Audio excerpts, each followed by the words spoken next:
My husband's desperate plea unleashed a storm of secrets. "Don't go to my boss's party," he begged, his eyes filled with distress.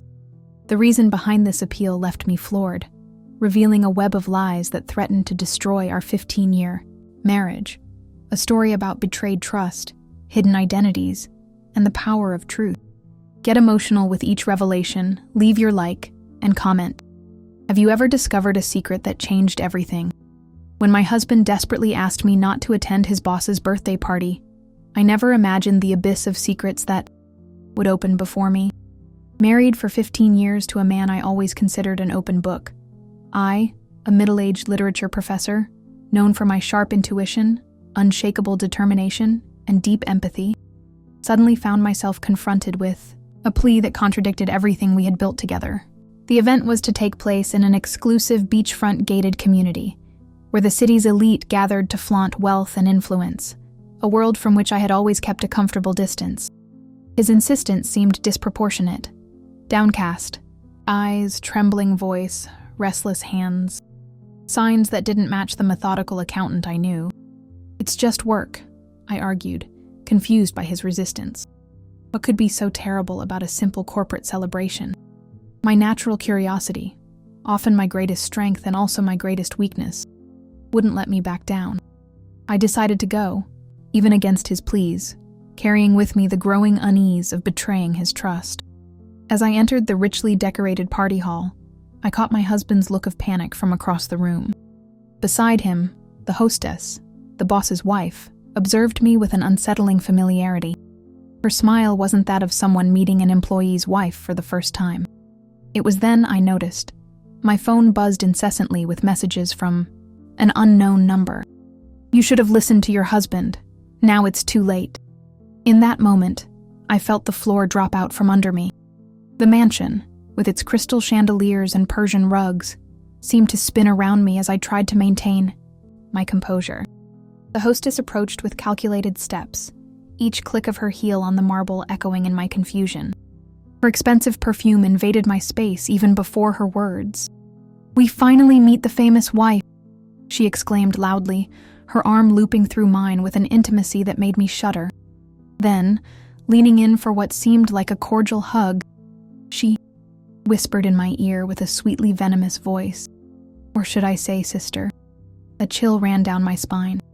I pulled back slightly, searching her face, studying every line, every contour, as if examining an enigmatic text. And there they were. The same almond-shaped eyes, the same eyebrow shape, that slight tremor at the corner of her mouth when she smiled. As a literature professor, I always believed I'd recognize a cruel metaphor when I saw one. But I never imagined finding one so starkly imprinted on a face that was almost mine. "I think there's been some mistake," I replied, keeping my voice steady, while my mind frantically searched childhood memories for any mention of a sister. An only child, raised by elderly parents in a small town, my story had always seemed simple, linear, with no room for hidden chapters. "No mistake, darling." She smiled, her perfectly straight teeth gleaming, her perfectly manicured hands now, holding mine. "Separated as babies, after that terrible flood in Willow Creek. Our parents, well, your adoptive parents never told you? What a shame." My husband finally managed to cross the room, his face a mask of guilt and apprehension. "Claire, can we go home? Please." His voice trembled as much as his hands when he tried to touch my arm. "You knew." It wasn't a question. The realization hit me like a ton of bricks. "All this time you knew." "I found out 6 months ago," he confessed, avoiding my gaze. "A corporate DNA test the boss encouraged everyone to take. The results came back as an unbelievable coincidence. He made me sign a non-disclosure agreement, threatened my job, our stability. A non-disclosure agreement about my own life." My voice rose, attracting curious glances. I felt the bitter taste of irony in my throat. How convenient for all of you, deciding behind the scenes about information that belongs to me. The woman claiming to be my sister, Helen, as I later found out her name was, watched our confrontation with the satisfaction of someone finally witnessing the climax of a play she herself had written. Her husband, a portly man with rings on every finger, approached with champagne glasses. "To the reunion of the Sinclair sisters," he toasted, raising his glass. The guests, oblivious to the real drama unfolding, raised their glasses in automatic response. I stared at the golden bubbles rising in my glass, an effervescent swirl like my thoughts. "And what if I don't want to toast to that?" I asked, leaving the glass untouched on the nearest table. What if I'd rather toast to the honesty that was missing in this whole charade? The silence that followed was more revealing than any answer. I turned to leave, but Helen grabbed my wrist with surprising strength. "You don't understand what's at stake here," she whispered, her social smile remaining intact for the observers. "We have an inheritance to claim, documents to sign. Our grandparents left a trust fund that can only be accessed with both of us present." "Funny how fate works," I replied, pulling my arm free from her grip. 15 years teaching Greek tragedies, and now I'm living one, complete with late recognitions and family greed. I left the party swiftly, ignoring my husband's calls. The sea breeze couldn't cool the heat of humiliation I felt. In the parking lot, the messages kept coming to my phone. I finally read them, a sequence of anonymous warnings. "She's not who she says she is. Be careful what documents you sign. Your husband has been bought." I drove home on autopilot, my mind a whirlwind of unanswered questions. Our house, a modest 2-story home we had built with so much pride, now seemed like fake scenery, part of a life I wasn't sure still belonged to me. The following weeks were an exercise in emotional restraint.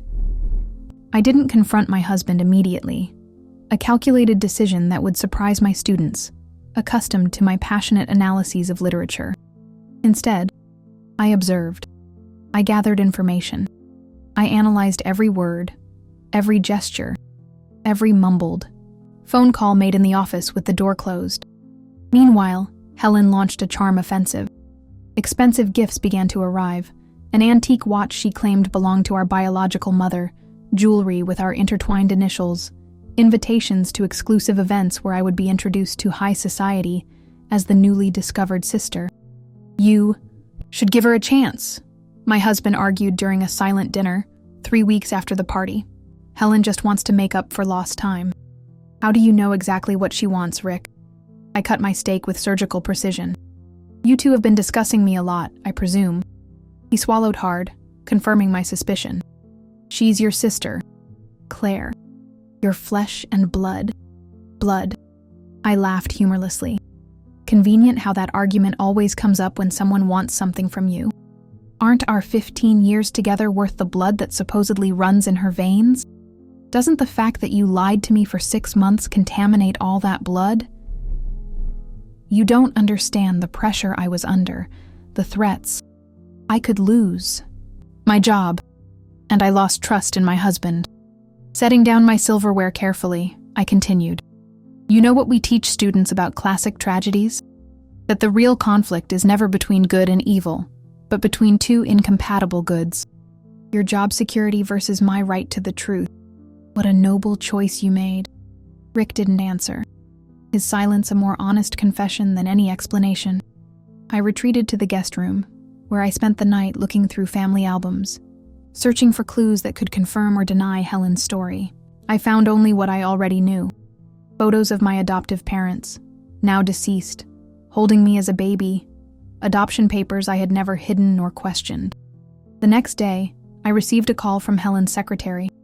"Mrs. Helen Sinclair Harrison would like to invite you for a weekend at her private resort in the Florida Keys. It's an opportunity to meet other family members and discuss matters of mutual interest." "Matters of mutual interest," I repeated, savoring the empty formality of the phrase. What a convenient expression for money, isn't it? An awkward silence followed on the other end of the line. "Should I inform Mrs. Helen you declined the invitation?" "Tell Mrs. Helen I'm curious to find out how many other lost relatives she's found through corporate DNA tests. I'll be there." I decided to play her game. If Helen wanted a sister, she would get one. Observant, analytical, and far less naive than she expected. Rick tried to dissuade me, of course. "It's not safe to go alone," he insisted, standing at the bedroom door while I packed my bag. "At least let me come with you." "For what, Rick?" To translate her lies into a language I can better understand? Or to make sure I don't discover other inconvenient truths? The resort turned out to be a restored colonial mansion overlooking the Cha Sea, with a staff larger than the literature department at the university where I taught. Helen greeted me with the over-the-top enthusiasm of a talk show host. "My dear sister," she exclaimed, hugging me in front of an audience of curious faces. "Finally home, where you always should have been." "Curious how home has become such a flexible concept lately," I replied, gently, extricating myself. "A week ago, I was sure where mine was." She laughed as if I'd made a charming joke, then whispered, "We have important documents to review tonight. Our lawyer will arrive after dinner." Dinner was an elaborate spectacle of ostentation and false intimacy. Helen introduced me to distant cousins I never knew existed, aunts and uncles who apparently had always lamented my absence, though none had bothered to look for me in the past 50 years. With each new introduction, I smiled and mentally added to my list of unanswered questions. "And how exactly did you confirm I'm part of this family?" I asked during dessert, addressing the entire table. Besides the convenient DNA test that coincidentally occurred at Helen's husband's company, an uncomfortable silence fell over the table. An aunt with an aristocratic appearance cleared her throat. "The eyes, dear. You have the Sinclair eyes. Unmistakable." "Unmistakable like an independent DNA test would be?" I suggested, savoring my pistachio ice cream.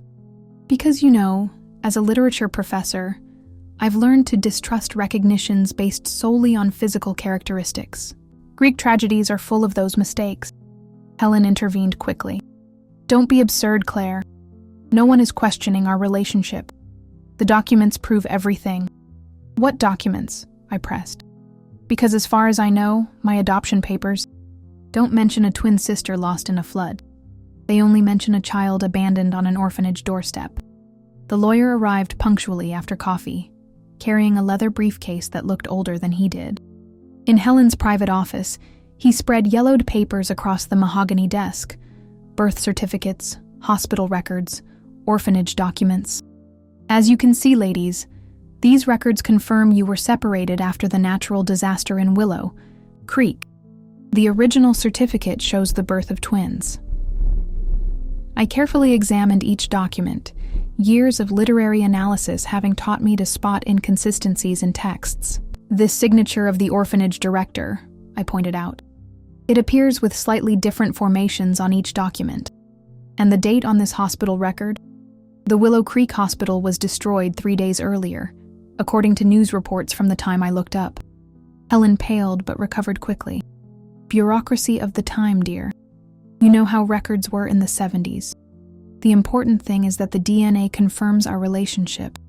And more importantly," she slid another document towards me, "is that our grandparents left a considerable trust fund that can only be accessed with the signatures of both granddaughters." The amount mentioned in the document made my eyes widen involuntarily. It was more money than I would see in several lifetimes as a professor. "And obviously," Helen continued, interpreting my surprise as greed, "we'll split it equally. 50-50. Sisters after all. Obviously," I repeated, my mind racing. "And this fortune has just been waiting all these years? No one tried to claim it before?" "Our grandparents were eccentric and suspicious," she explained, pouring us brandy and crystal snifters. "The money was left in a locked trust fund, accumulating interest, until both granddaughters could sign together." "How convenient," I murmured, accepting the drink. "And how fortunate for you to have discovered all this just now." When I returned to my room, I found an envelope slipped under the door. Inside, an anonymous note and old photographs. The note simply read, "She's done this before. Look up Operation Lost Relative." The photographs showed Helen alongside. Different people over the years, all bearing some physical resemblance to her, all in situations similar to mine, signing documents, at social events, looking confused or emotional. On the back of one photo, a date and a name. Fiona Carter Case, settled 2015. My phone vibrated with a message from Rick. "I'm at a hotel in town. We need to talk. I have proof. It's urgent." I replied with a simple, "Room 237, now." Then, I added in a spurt of bitter irony, I suppose for better or for worse, included this conspiracy scenario too. Rick arrived an hour later, looking like he had aged years in the weeks since the party. He carried a briefcase similar to Helen's lawyer's, but much more worn, filled with documents clearly gathered in haste. "I don't know where to start," he said, sinking into the room's armchair. "I made terrible mistakes, Claire. I was weak, greedy, and stupid." "Start from the beginning," I instructed, keeping my voice neutral, as if we were discussing a lesson plan, "and don't leave anything out this time." The story that followed confirmed my worst suspicions and revealed others I hadn't even considered. Rick had discovered, through a former employee of the Willow Creek maternity ward, that the records had been recently altered. There was no record of twins, only of a single child, me, abandoned after the disaster. Helen had created the entire sham to access a financial trust that, while real, didn't require 2 granddaughters to be released. It only required proof of kinship with the Sinclair family, proof she didn't possess, but which I, unknowingly, could provide. "Why didn't you tell me sooner?" I asked, the pain of betrayal renewing with each revelation. "She offered me a promotion, Claire. CFO. Double the salary, benefits that would solve all our problems." He hesitated, then continued, tears in his eyes. "And when I started to question, to investigate, she threatened me. She has proof of an accounting error I made years ago, an error that could cost me my license, maybe even prison time. So, you decided to sacrifice our trust, our marriage, to save your own skin. It wasn't a question. I tried to protect you. I begged you not to come to the party. Protect me by keeping me in the dark?" I stood up, unable to contain the anger that finally overflowed. "That's the excuse all liars use, Rick. I did it to protect you," as if I were a child, incapable of handling the truth, incapable of participating in decisions about my own life. He shrank in the chair, seeming like less than half the man I thought I had married. "What are you going to do now?" The question hung in the air like smoke. What would I do? The methodical professor who analyzed classic texts with surgical precision now found herself at the center of a plot worthy of Shakespeare. Part of me wanted to simply run away, go back to our house, lock the door, and pretend none of this had happened. Another part, darker, colder, wanted revenge. Against Helen, against Rick, against everyone who had manipulated me like a pawn in their game of ambitions. "I'm going to do what I've always taught my students to do," I finally replied. "I'm going to see the story through to the end. I'm going to uncover the whole truth, no matter how painful it is. And then, only then, will I decide what to do with you, with her, with all of this." The next morning brought an elaborate breakfast on the terrace and the news that Helen had organized a family reunification ceremony for the end of the day. "It's a family tradition," she explained, pouring me coffee in delicate porcelain. "A way to formalize your entry into the Sinclair clan." I smiled, agreeing to everything, playing the role of the dazzled and grateful sister she expected. Meanwhile, Rick, following my instructions by phone, contacted each person in the photographs I had received, assembling a complete picture of Helen's operations. Shortly before the ceremony, I received a package delivered by courier. Inside, a meticulously organized album detailing 5 other people who had been approached as lost relatives of the Sinclairs over the past 10 years. All had signed documents similar to those presented to me. All had died in tragic accidents within a year of the signings. Among the documents, I recognized Rick's handwriting on several notes and calculations. His involvement was deeper and older than he had admitted. He wasn't just a blackmailed employee. He was an active accomplice, recruited to identify potential relatives through the company. The ceremony was held in the main garden, under a gazebo decorated with rare orchids and scented candles. About 30 people from the family attended, all formally dressed, all displaying the same artificial smile I now recognized as the trademark of Helen's associates. At the crucial moment, when the lawyer presented the final documents for my signature, I rose from my designated chair and walked calmly to the center of the gazebo. The silk dress Helen had insisted I wear rustled softly with each step, like an announcement of my arrival on center stage. "Before I sign anything, I began, my voice projected like in the classroom. "I'd like to share a fascinating discovery." I pulled the album received earlier from my bag. It seems the Sinclair family is truly prodigious at producing lost relatives. 5 in the last 10 years, if I'm not mistaken. All, curiously, dead shortly after settling their financial matters. The murmur that swept through the audience was like a gathering wave. Helen stood up abruptly. "Claire, you're confused. The stress of this family rediscovery clearly—" "I'm not confused, Helen. I'm finally clear, just as my name always promised." I turned to the guests. "Have any of you ever wondered why so many relatives appear and disappear? Have you independently verified the claims of kinship?" The lawyer tried to intervene. "Madam, these are private matters that—" "Private like forging orphanage documents?" I interrupted, my voice sharp as a razor. "Or private like the death of Fiona Carter, who conveniently left her share of the family trust to Helen before her car accident?" One of the older guests stood up, his expression grave. "What exactly are you talking about, young lady?" Before I could answer, the garden gates opened. A plain woman, middle-aged, dressed in modest clothes and without makeup, entered accompanied by Rick and by an older man I recognized from the photos as the former employee from the maternity ward. "This," I announced, indicating the newcomer, "is Teresa Miller, my true twin sister, located through a legitimate DNA test I secretly conducted 2 weeks ago. Teresa was adopted by a farming family and has lived her whole life 60 miles from here, never knowing I existed until Rick found her." Teresa stepped forward timidly, her eyes, identical to mine, brimming with genuine tears. "I've looked for you my whole life," she said simply.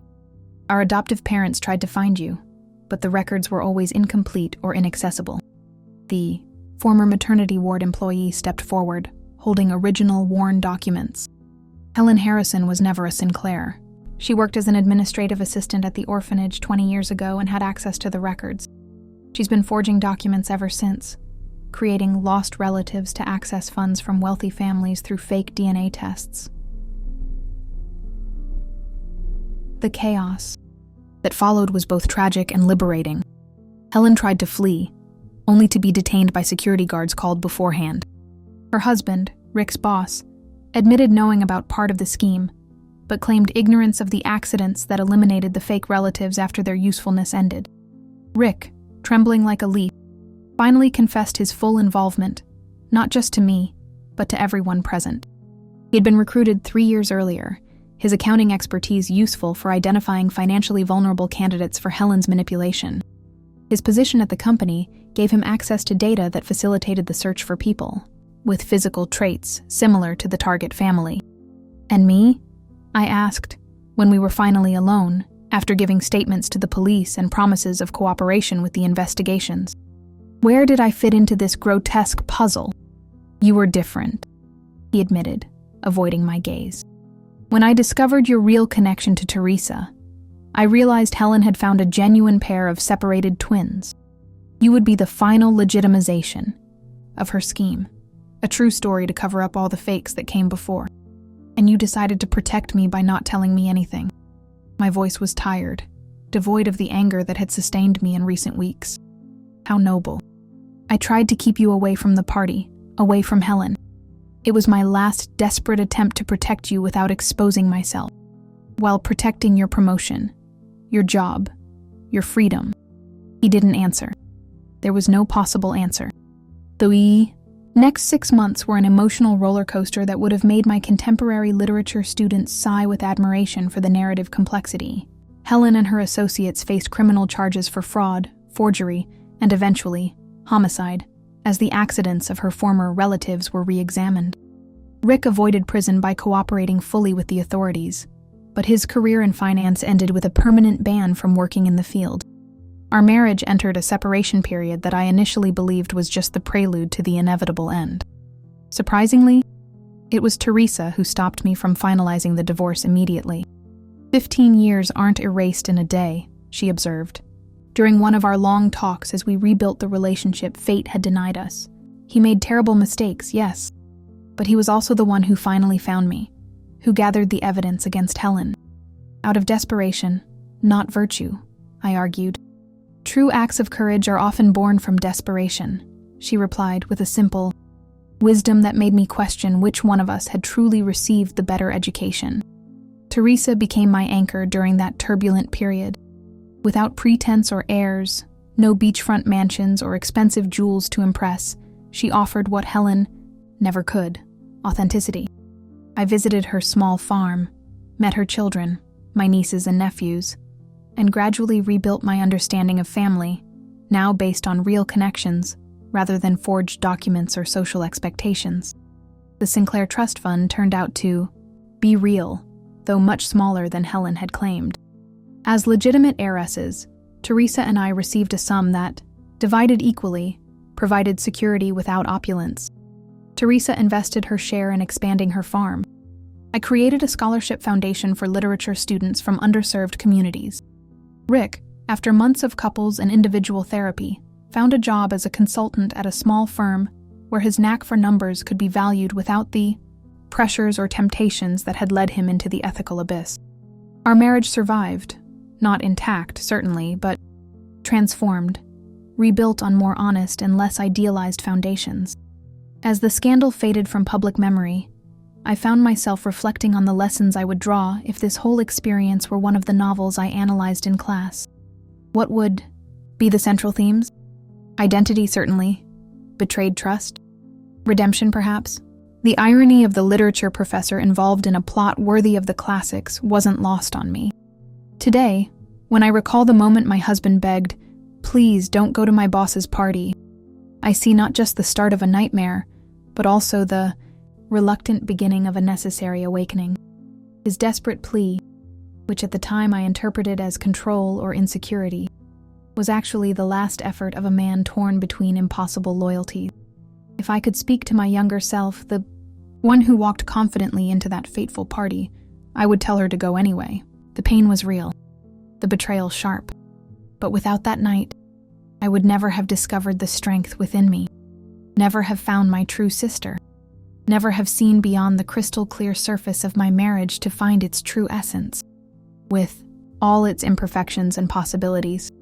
2 months ago, upon turning 65, I hosted a simple dinner at our renovated home. Teresa and her family came from the farm. Rick, thinner now and with graying hair, prepared everyone's favorite dessert. Some beloved students brought flowers and questions about the classics I still teach, now with a deeper understanding of the chasms that separate and connect human beings. During the toast, Teresa raised her glass with a serene smile. To truth, however painful it may be, and to new beginnings, which are never too late. I raised my glass in response, watching how the evening light streamed through the crystal, creating little rainbows on the table. To clarity, I replied, finally savoring the irony of my own name. May we never again be blinded by lies, not even the ones we tell ourselves. What began with a desperate plea transformed into a journey of self-discovery that forced me to question not just the trust in my marriage, but my own conceptions about identity, belonging, and the true meaning of family. Today, when I look back, I see that the initial shock was just the beginning of a necessary awakening that, despite the pain, allowed me to finally know myself completely.